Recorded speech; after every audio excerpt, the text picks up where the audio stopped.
Good afternoon.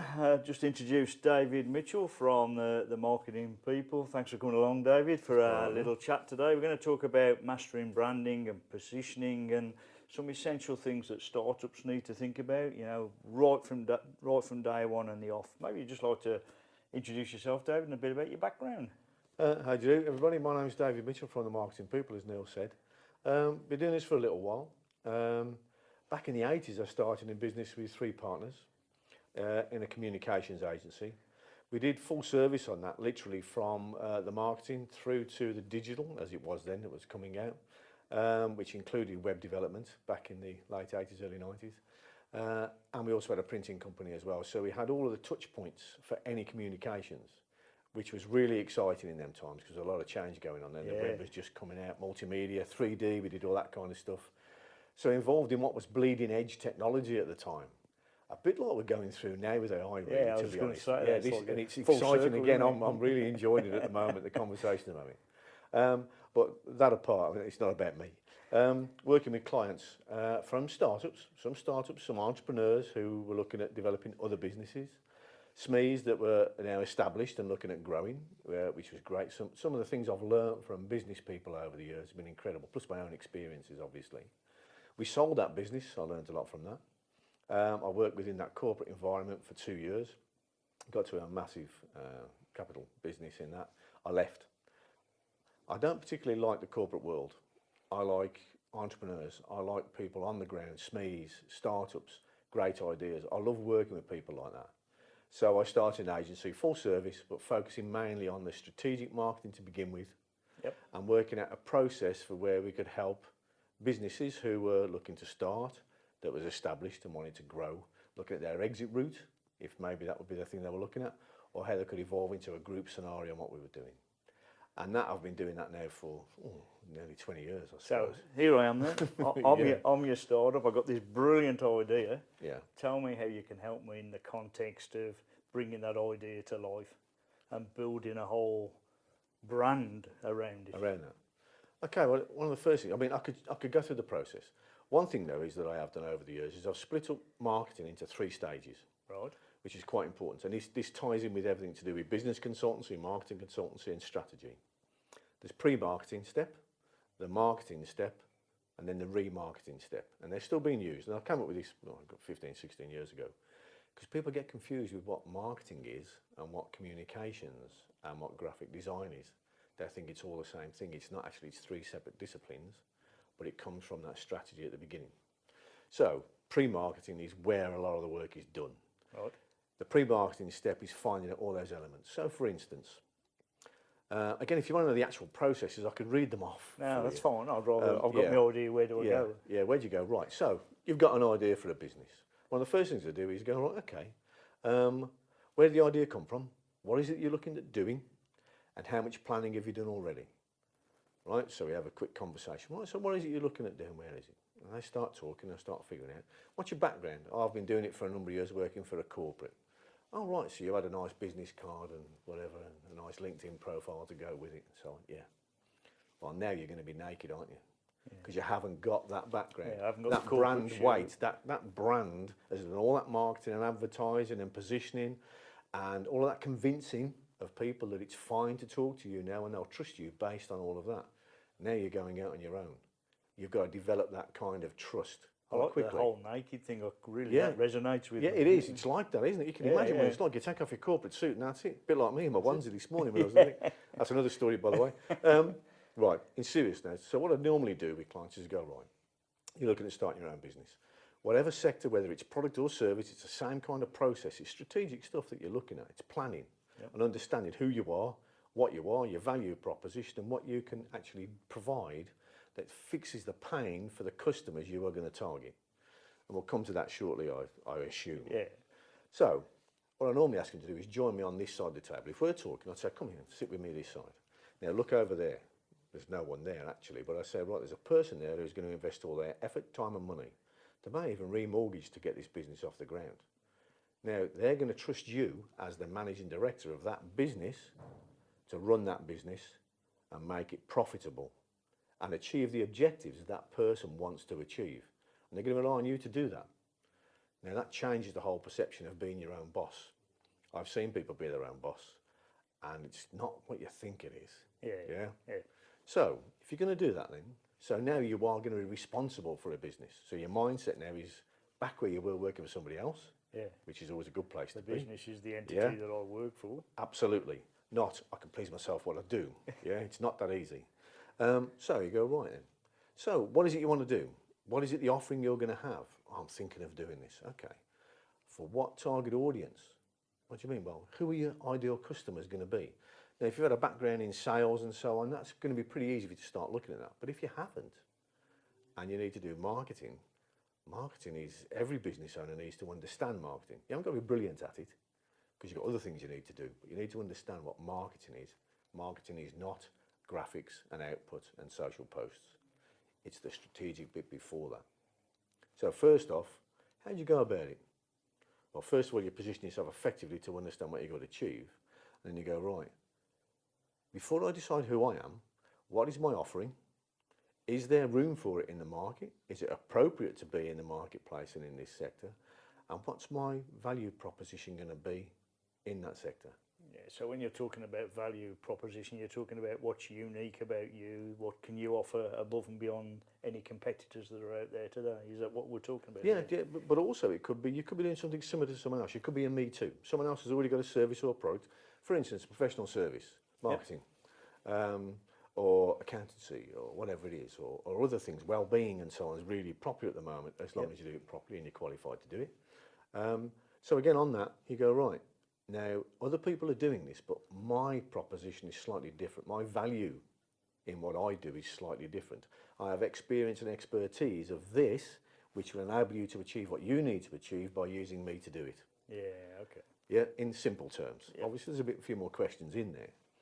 But again, it's not trying to put people off becoming an entrepreneur, getting started in business, but it means it gives you the best opportunity to get to market effectively, quickly, and get a quicker return on investment. That's massive on a startup business, return on investment. Understanding those kind of terms really in here is better than just reading off a bit of paper. Yeah, I work with a lot of small businesses. I often find they struggle to define who their customer is and what that value proposition is, you know. And that's how my customers, aspiring entrepreneurs, say in my world. I'm going, well, who are they? You know, aspiring entrepreneurs is a very broad term. Let's really channel down to find out who they are. Which ones suit you as well? This is the thing. Yeah, that's a good point. Not all of them are going to be your customer type. Yep. For me, I work with people who are serious about business. If you want to be a cottage industry, do your own logo and just do your own bit and be Bob the so-and-so, fine, great. Fill your boots. I've seen loads of them start and disappear. I'm talking about, and this is all about people who are serious about business. Yep. It's called business for a reason. Yeah, and it's exciting being in business. It's brilliant to achieve what you want to achieve. It's bloody hard work getting there sometimes. But if you follow a certain process, you've got a better chance than others. And that's the whole key thing here. Again, for your type of customer, my type of customer, I don't care. You haven't got to have millions to be my customer. You've just got to have a good idea and understand that you need to work at this and plan. So now put myself into somebody else's shoes, and I've had a good look at my business and my idea. I've sort of worked out my service or product that I'm doing and what's unique about it. I've kind of drew right the way down into who my customers are. Yeah, so you've done a bit about your points of parity and your points of difference. There's a big thing there. Points of parity, just to clarify that, is do you belong in that sector, in that type of business? Are you understanding, have the right qualifications? Do you have the right accreditations? Some you'll need accreditations to do it, to be able to then go to market and achieve your objectives of those type of people. So that first, points of parity is a first biggie. I've had a couple of people who've come along and gone, I've got a brilliant idea, I want to do this. And I've gone through the process, got on this side of the table, we've looked at it, and they've gone, right, okay, so you want to do this. Have you got, one was a teacher, they were going to do one, and there's a few things they hadn't got. Yeah. And I was like, you're not ready to go to market. And I guess I've seen people who do that, go to market, and you know, people don't get through the trust wall, so they don't buy off them. They say, hang on a minute, there's something missing. They see through it. So that's a really important piece around parity. It is, points of parity. Then the points of difference. So, right, I'm the same as you. We're doing the same thing. What's different about me and you, and why would you work with me rather than you, or vice versa? Yeah. If I had to help you do yours, I'd help make sure they get talk to you. Right.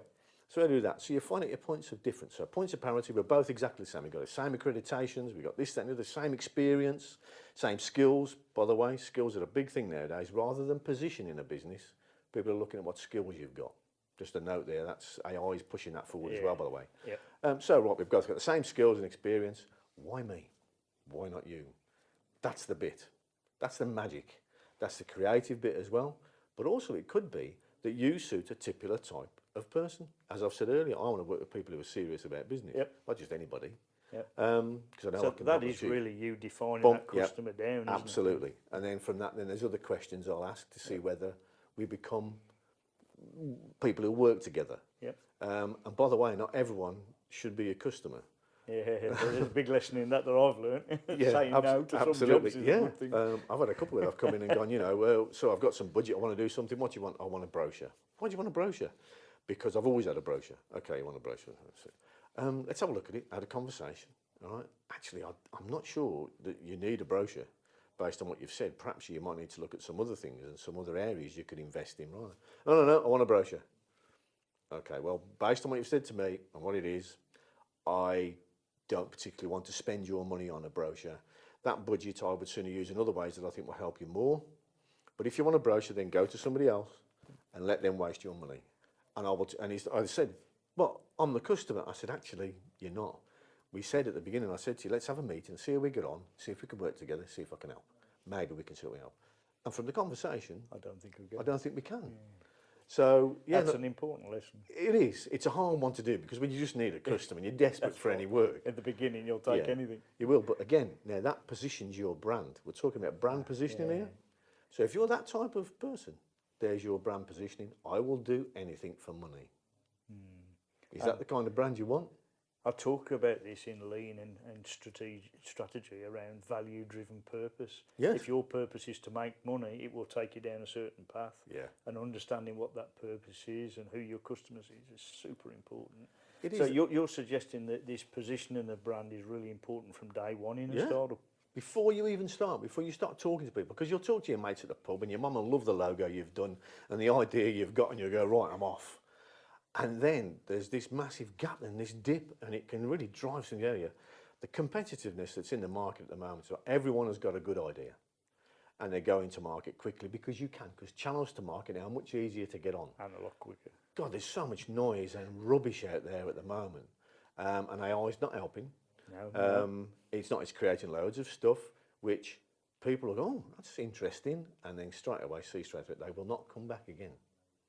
If they can see through that, again, not having the accreditations, points of parity, points of difference, what's your value proposition? What's your story? Yeah? Yep. Why you?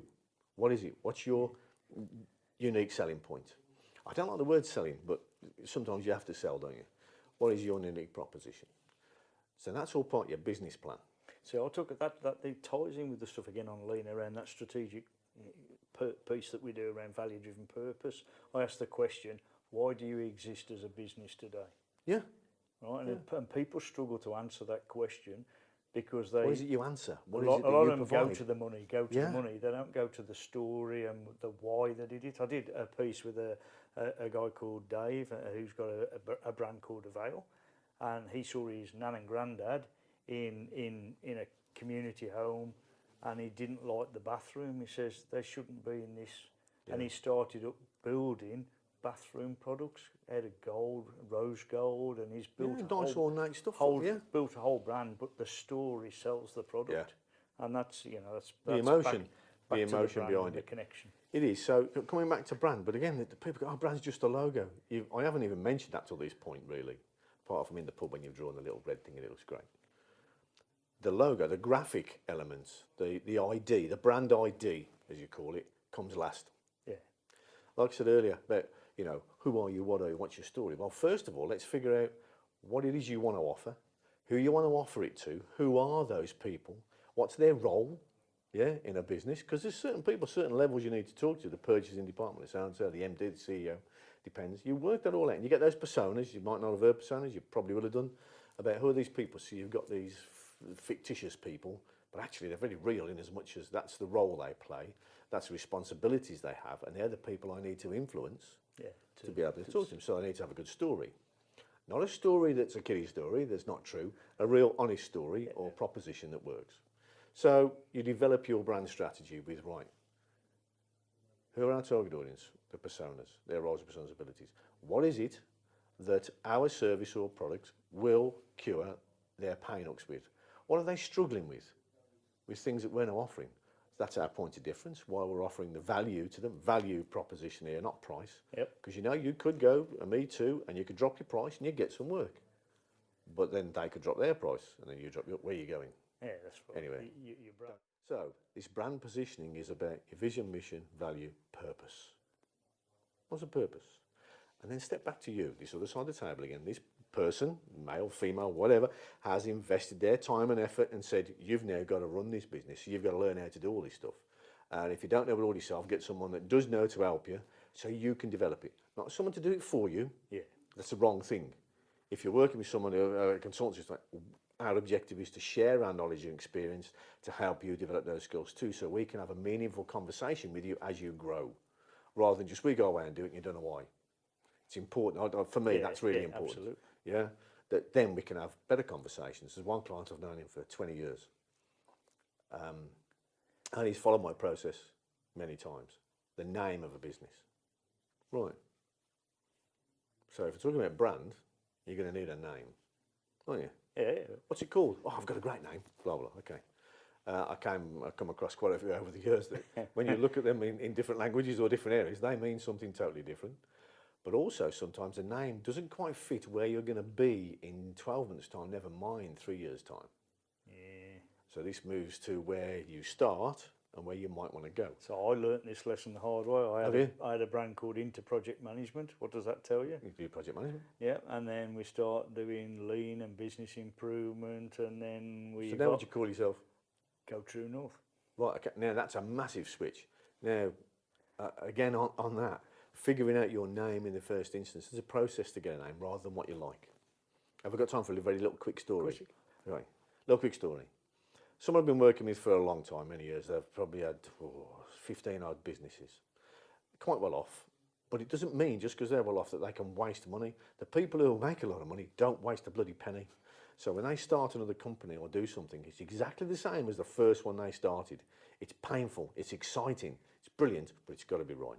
Doesn't matter how much money you've got, if they're that way inclined. This guy's that way inclined. So he says, right, I've worked with him now on quite a few names and brands and processes we've done. So he comes to me at one corner and goes, right, David, I've got this business, I've got the name, I've got all this stuff, I know what the brand should be. I've been working with you long enough, I've got your process sorted, I know how to do it, so I've come, and here's the name. I'm not going to say what it is. Here's the name. Okay, so what do you want from me? I just want the website, because you did it before for me. You did one in 3 weeks for me last time. You just did the lot, because you understood what I was on about. I just want, basically, I want the logo, the brand ID. So, yeah, I just want the logo. I'm a brand new, call it, I'm on about a logo. So I say, okay, right, what's it called again? And what is it you're doing? You've mentioned some words in there in the name of the business, which actually I don't think you actually provide. You've said the word protect in there, and it's not. And then we carried on the conversation and tried to explain why. Asked another question of it, and asked another question of it. Anyway, what's the matter? He said, you, banker with a W, excuse me. It shocked me, obviously. Sorry. And he went, I've spent 3 months looking at this, going through everything you've ever done with me, and I thought I got this right. And you've just told me that I'm wrong. Now, this guy's very well off, much more money than I have. I love helping people become rich or achieve their objective, it's great. But he said, you banker. So in one respect, it was a bit shocking, but probably the best compliment I've ever had. Yeah. Because at that point, we went back to the process and we came up with the right name based on not what you wanted or I like or you like or your mum liked or your brother liked. We looked at something that said in the marketplace with our competitors that are offering a similar service to us with their proposition going out, what are we going to be in our unique value proposition to us only with points of parity, points of difference? What should we be called? What would suit the right name in this sector without restricting what we are or doing so and so? Now, sometimes you have to change that as you go forward, but you've got to start with the best possible solution to begin with. So you may end up where you may change the name further on down the line. Yeah. Yep. That transition is another That's a brand proposition project. That's a pivot, isn't it? You It know, is, you're yeah. becoming something different. Absolutely. At that point, you'll be growing on what you've done potentially, as you would do as you grow the business, if you want to. Now, growing the business doesn't necessarily mean employing loads of people. It means growing the business. You could have other people you work with, associates, blah, blah, blah, doing that. But in your mind, you want to grow the business. So at that point, after you've established your brand, and you go, right, now then, I need a style and a visual element that represents what we've just discussed and all this stuff. All that just to get the name. Just to get the name. Because from that name, then, you've positioned yourself effectively. We know why we've positioned it. We know what the name is and why it's the name. So when someone asks you, someone says, oh, why is it called that? Or why is your brand that style? You'll know why it's been designed in that way, what the story is, you'll know what your value proposition is, what pain you're going to solve for those people, and all of that will then dictate what brand looks like. So now I've got my brand. Yep. How do I grow that Right. as my business evolves? Okay, strapline's always a good one too. It's not just for the big boys, by the way. Branding is not just for big No. boys. So a strapline, positioning statement, if you like, comes in very handy for that. So it gives you a bit of an idea of what it is you're going to do. Just do it, Nike. Yeah? Yeah. Just do what? Well, there's a story behind it. You don't just have the logo on its own with the strapline, but there's stuff in there. Yeah. Client, value in everything. Yeah? Powerful stuff. You can actually start with one of those. Now, what that does is that positions you as a serious business for your potential market rather than a startup. Yeah. And everyone said they'll give you a job when you've left and do it. And 3 of them might give you a little job, but the rest of them will go, no, I can't. Yeah. I daren't. You're too new. You don't really know what you're doing. And it you've looks got no like history. You know, you used to work with all this behind you in the corporate world, but now you've got nothing. Stationery, contracts, all these kind of things. Now, a lot of it's digital, as it should be. The interface is digital. Still, some stuff's printed. And by the way, letters still work very well. Yep. Because it's very personal, by the way. Yeah, not that I want to save trees and stuff, but sometimes, there's certain things that work. Print still has a place. Yeah, I would agree. Business cards, there's conversations, yes and no's, Marmite. Business cards work very well because it's a transactional piece. I'm actually giving you something. People, as human beings, we'd like that. Oh, thanks. But how that business card feels, what that brand looks like, what that messaging is on that, makes a massive difference also. It's a touch point for your business. So what about consistency then in everything you do around your brand? Essential. Yeah. Because if not, what'll happen is you'll have a good logo, you'll have a good style, you'll have something there. So I say logo because people talk logo. I talk brand and IDs and stuff, but in terms. So your logo and how it's positioned, how it's placed, and the colour and the theme, and how you do that. Because it's recognised. You think about all the stuff you do that you see for B&Q, perfect one. Yeah, McDonald's, I mean, God. I don't know, but kids wake up in the car when they're with 100 yards of McDonald's when they see that M. You know what I mean? It's a massive thing, that M. That's really good branding. It's interesting. I spoke to a small business I'm working with recently, and their purpose is around quality, and their average price for a product is 600,000, right? Yeah. Now you think of 600,000, what you can get with that. Yeah, their product turns up next to their competitor's product. One's in a beautiful crated box with the logo on. One's in a cardboard box. What does that tell you? And that's where. To me, that's where I never got the connection with how important brand was. I just was the logo, the name, until I went from, well, I'm into project management, I'm now evolving into something else. I want a new name, and I engaged somebody to help us do the brand, and then I realised they're showing me all sorts of stuff, and I'm going, I don't get all of this, but slowly, as they took us through the process, it became apparent that we spent 80% of the time understanding the business, the story, the who we are, the purpose, all that great stuff you just talked about to get the picture and the name. Yeah, because... But it's not just about the picture and the name then, it becomes about the whole ethos of who you are, what you do, how you sell that story. And it gives you the confidence in your own brand as well to know that you've done all of this. So you can be interrogated by any customer about who you are, what you're doing. And you can probably give a better story than a lot of people that haven't done this work. Yeah. So you can sit there and go, this is what we do, that's how we do it, that's what it's all about. Now you're going to build that trust because they can interrogate you.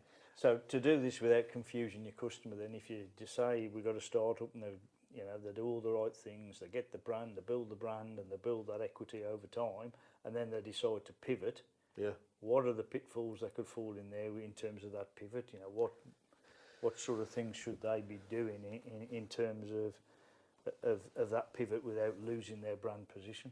Well, it depends actually. It can be one or the other.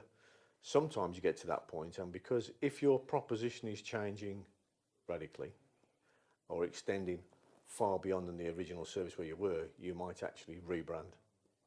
Okay? Yep. So that pivot is an absolute A pivot, brand new and brand. you'll rebrand because you've evolved to do that, or you've changed or offering something totally different. But I guess in that scenario, the story becomes about why the change. It does. Yeah. It does, but both of them do. Because if you just do a transition where you go, actually, I'm now offering added services to it, you may then just tweak the brand.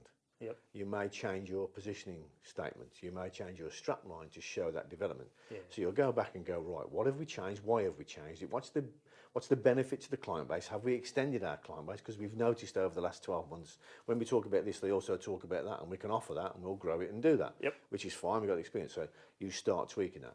But transparency, always. When someone says, like I said before in conversations, oh, look, we've just had a brand new office and we've got this, that and the other. Oh, so what? I don't care. Aren't you lucky bugger? You've got all that money you can get an office. Something along the lines of, due to the fact of these additional services we've been providing and growth of the team, we are now offering these kind of things and we've had to have new premises to do it. But it's also nice to be successful because people work with successful people. But let's not forget, the brand is about who you are. Yeah? Yeah. But also it helps you make sure you're conscious of who you are and you maintain that brand. So when you're pivoting, you could have, for instance, some testimonials, some existing customers that go, yeah, we started with this company doing this and now we've moved on to this. There's your transitional piece. Sometimes though it might be a dead chop, new brand and go, right. But it can be expensive. Yep. So again, you look at it and you go, right, do I drip feed it through or do I change it?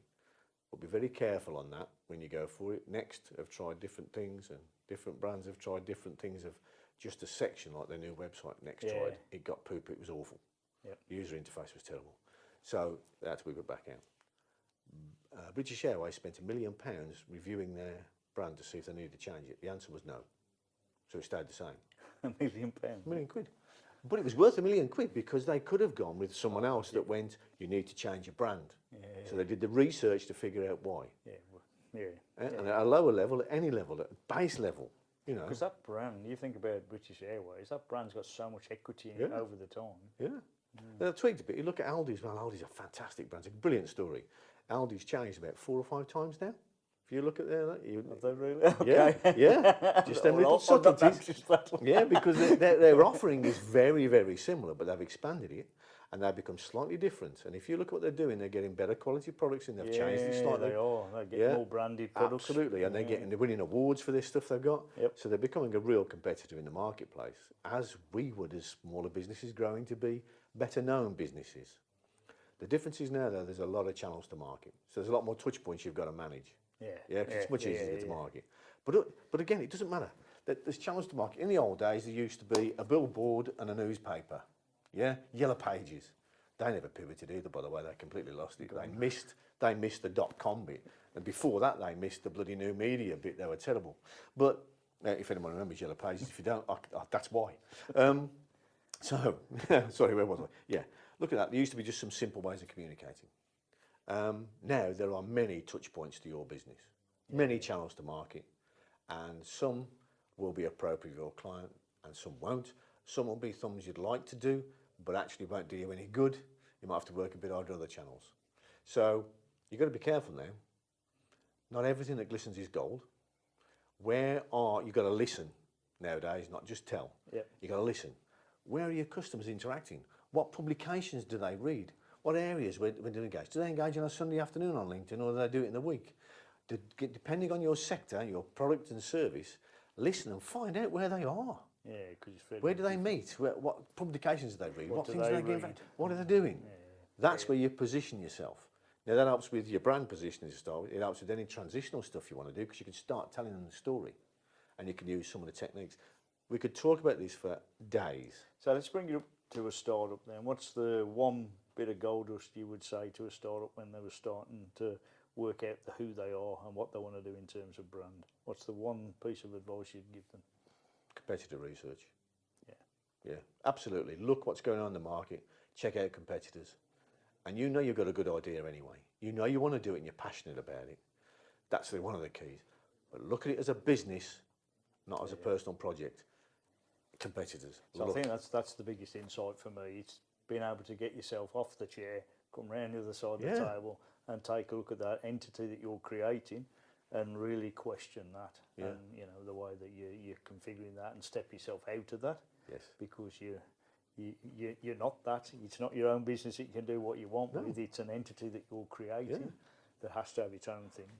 If you're serious about it, then fine. And brand, because this is all about brand, the first step in that pre-marketing step. So all that work you've done for brand now, right? You've done all of that work, and you go, oh, but I need a website, I need a sales, I need a LinkedIn social page. How much easier is that going to be now? Because obviously I do web as well, and structure and everything else. Now, if you want to do web, you go, right, we know exactly who you got are. the story. We know exactly what you've got to say. We know what kind of things you need to say to get their attention. So building that is going to be so much easier. Yeah, the content's there ready. Even if the same person doesn't build it, if you then go, right, you know what it is, the kind of things you need to say. And you can use AI to help you create some of the content, get some good ideas for it, and check it out, because AI can have a flip and it can lie. Use it though. I'm not saying don't. I think AI is excellent.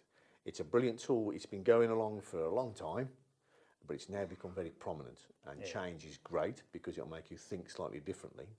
And it'll help you manage things. Consistency, AI will help you with consistency to give you the touch points to figure out where people are and how your brand is actually being presented. You can check it out. And I think that brand bit in that pre-marketing step is all the bits you need to know about who you are, why you are, what your sector is and everything else. Get all them tools right. Understand all your business details, your contact details, your banking details, your finances, your business plan. What's the objective in the first 6, 12, 18 months? Used to be 7 years. Went down to 5, and then it went to what the hell?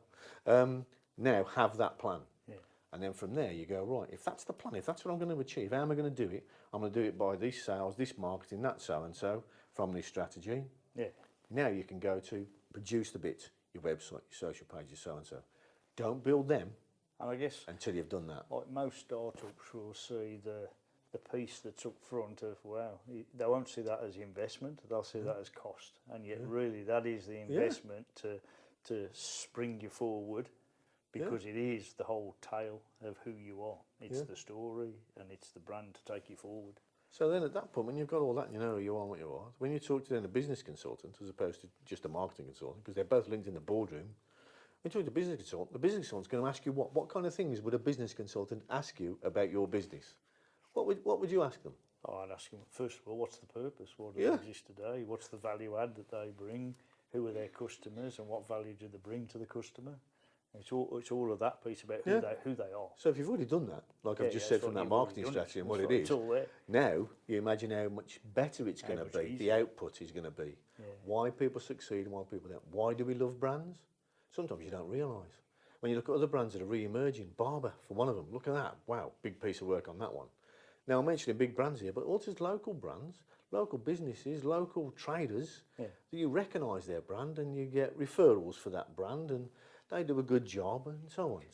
So we've talked about a lot of things here, from big brands to small brands to big, and the biggest takeaway I've got is you've got to see that first piece of work, the working out your purpose and who you are and why you exist. You've got to see that really as an investment, and that's what sets you up for the future. That's really where we're at, isn't it, with all this? That's the key takeaway for a small business. Well, with that, you can make a decision whether you want to do it or not. But you've already invested some time, effort and money in this. You can see what it really looks like now. You get a feel for it. You can now go to a bank or other opportunities for funding, and you've got a great idea for it. You can work with other consultants, business consultants, and the first thing they're going to ask you is, what? What's your purpose? What do you do? Who's your customer? And you've got it all. All this stuff we've said about your brand positioning. And at that point then, you're in a much better position to start your business. And you can see now from that conversation, you imagine the next step. You imagine if you're talking to customers, what about if you do want someone to come and work with you? You can tell them your brand, see if they fit with that culture of your brand. Are we educational? Are we professional? Are we dictatorial? What are we? Are we friendly? Are we cosy? Are we cuddling? It's the foundation of who you are. Yeah, Isn't it? That's yeah. brilliant. Thank you for your advice today, Really- David. no, It's been brilliant. absolutely brilliant. Thank you very It's much. been Neil. really Thank good. you. Thanks Right, for and that. hopefully that gives everyone an idea about, yeah, go for it, but do these stages first. Do these stages first, and you will have a much, much better chance of success, not just now, but how that works out in the future. Thank Right. you.